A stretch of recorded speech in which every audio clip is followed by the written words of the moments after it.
कोण गेलं होतं?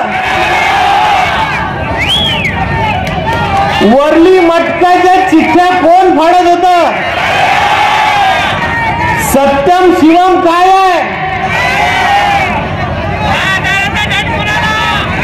अश्लील व्हिडिओ दाखवणारा व्हिडिओ कोण? मग आता मला सांगा, असा उमेदवार काँग्रेसनं द्याव का? काँग्रेसमध्ये चांगले माणसं नाही सापडले? आकाश फुंडकर काय म्हणे? आकाश फुंडकर टोल सम्राट. माझं एकच म्हणणं आहे, त्यांनी यावेळेस भाषणांमध्ये बोलला की आकाश फुंडकरनं घाईघाई उद्घाटन केले. माझं म्हणणं आहे, एक काम दाखव की मी उद्घाटन केलं आणि झालं नाही. दाखवू शकते का? सानंदा दाखवू शकते का? हे माझं म्हणणं आहे की मी जे उद्घाटन केले ते काम सुरू झाले. याच ग्राउंडच्या समोरचा रस्ता पूर्ण झाला. मित्रांनो, पाहून घ्या कसा. त्याला म्हणा तू एक तर रस्ता कसा केला. आज या माणसाची मस्ती अजून उतरली नाही. प्रचार सुरू झाला. ताई, या खामगावातले असंख्य तरुण माझ्या पाठीशी आहेत. मला भाऊ म्हणून ते मानतात. या भावासाठी सगळे रस्त्यावर उतरले, काम करायला लागले. आणि काम करत असताना त्यांना फोन जायला लागले, त्यांच्या परिवाराला फोन जायला लागले, तुम्हारा बेटा बहुत आगे आगे कर रहा है, उसको घर में बिठाओ, अपन व्यापारी है, तुमको देख लेंगे. अरे माझं एकच म्हणणं आहे, ज्याला ज्याला फोन आला फक्त यादी करून ठेवा. यादी, फक्त यादी करा.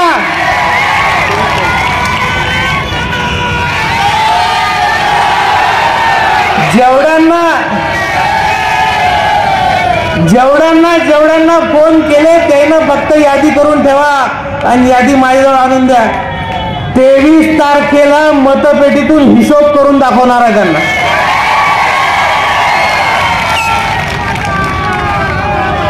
उमेदवाराचं काम आहे की तू या जनतेसाठी काय करणार आहे हे बोल. तू महिलांसाठी काय करणार आहे हे बोल. काल एका सभेत बोलला लाडली फाडली कुछ नाही. अरे बाबा, या बहिणी इतक्या डेंजर आहे, तुला दाखवतील काय आहे. ताई, या लाडक्या बहिणींचे खोटे फॉर्म भरणं सुरू केले होते. खोटे फॉर्म, स्वतःचा फोटो लावून खोटे फॉर्म भरले. त्याच बहिणीचे पैसे अजून आले नाही. मग आता मला सांगा, हा सावत्र भाऊ चांगला आहे का? कोणचा भाऊ पाहिजे? कोणचा भाऊ पाहिजे जोरात? मी आपल्याला सांगतो, मी या 10 वर्षामध्ये फक्त भाऊसाहेबांच्या संस्कारांनी काम करत आलो. मुंडे साहेबांच्या संस्कारांनी काम करत आलो. मुंडे साहेब होते तेव्हा आमच्या वडिलांना नेहमी म्हणायचे की भाऊसाहेब, या पोराला मी आमदार करणार. भाऊसाहेब म्हणत राहू द्या. भाऊसाहेब म्हणत राहू द्या, तुम्ही माझा पत्ता काऊन कट करता. पण मुंडे साहेब नेहमी म्हणायचे की मी याला आमदार करीन. आज मुंडे साहेब आणि भाऊसाहेब दोघंही पाहिजे होते. त्यांनी जर आज हयात असते तर आमच्या पाठीवर शाबासकीची थाप दिली असती की नाही तू चांगलं काम कर. या 10 वर्षाच्या कार्यकाळात मी प्रामाणिकपणे काम केलं.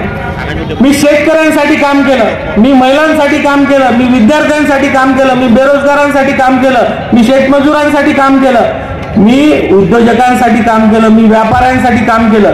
मी कधीही जातीत भांडणं लावले नाही. मी धर्मात भांडणं लावले नाही. याच्या कार्यकाळात यानं दंगली घडवल्या. काय अवस्था होत होती तेव्हा गावची आपल्या. बिचारे हातगाड्या सोडून पळून जात होते. व्यापारी लोक शटर डाऊन करून पळत होते. प्रत्येक जणाला आपल्या घराची चिंता पडत होती. आणि सैनी जी, यहाँ का मेरे सामने का उम्मीदवार खुद यहाँ पे दंगे करवाता था और टारगेट कर करके हर समाज के, हिंदू समाज के, मुस्लिम समाज के लोगों पे गुने दाखिल करवा के उनको फंसाता था. नौजवान बच्चों पे गुने दाखिल होते थे. उनका भविष्य आज खराब हो चुका है. उनको नौकरी नहीं मिल सकती. इतना नीच जिसके दारू का व्यापार है, जिसका साहूकारी का व्यापार है, आज वर्षात मला सांगा, खामगावात एक दंगा झाला, एक भांडण झालं का? मग आपल्याला शांत खामगाव पाहिजे, शांत खामगाव मतदारसंघ पाहिजे की तोच जुना काळ पाहिजे? मला सांगा तुम्ही. या 10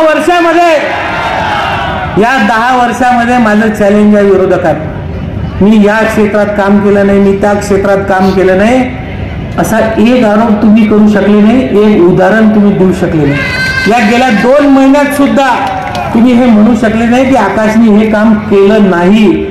अरे हा आकाश फुंकर भाऊसाहेबाचा आणि मुंडे साहेबाचा छावा आहे.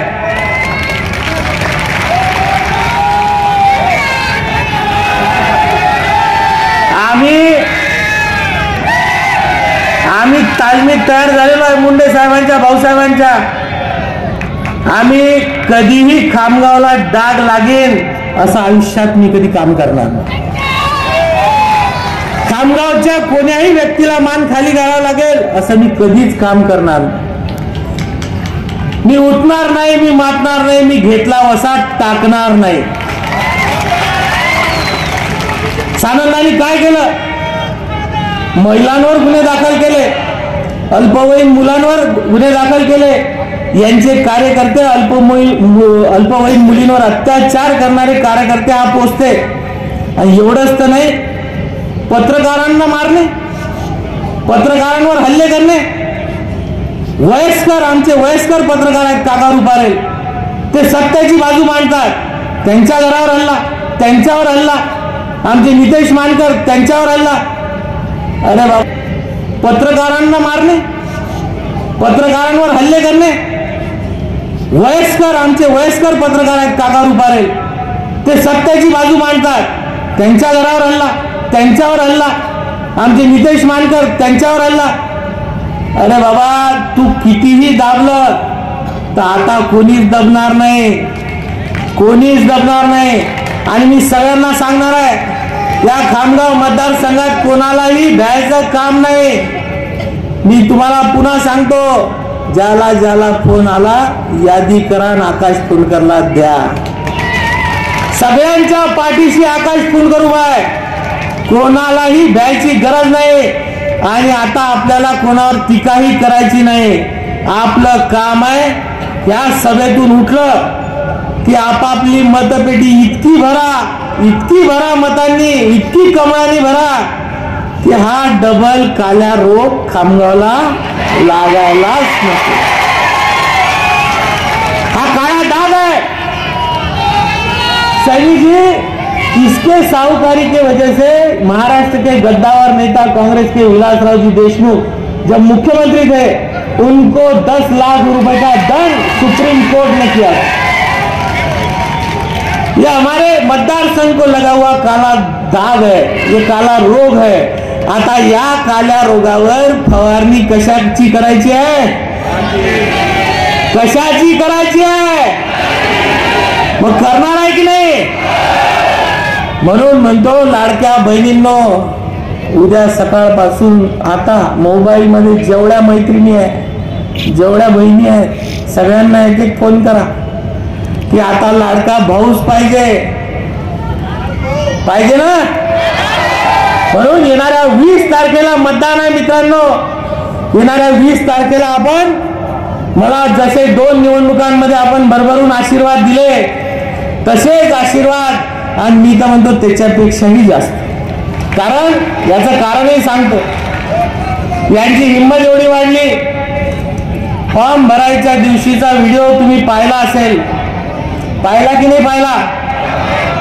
यांच्या काँग्रेसच्या रॅलीत एका जणाने भाजप कार्यालयासमोर मांडी थोपटली, पाहिली ना? त्याची मांडी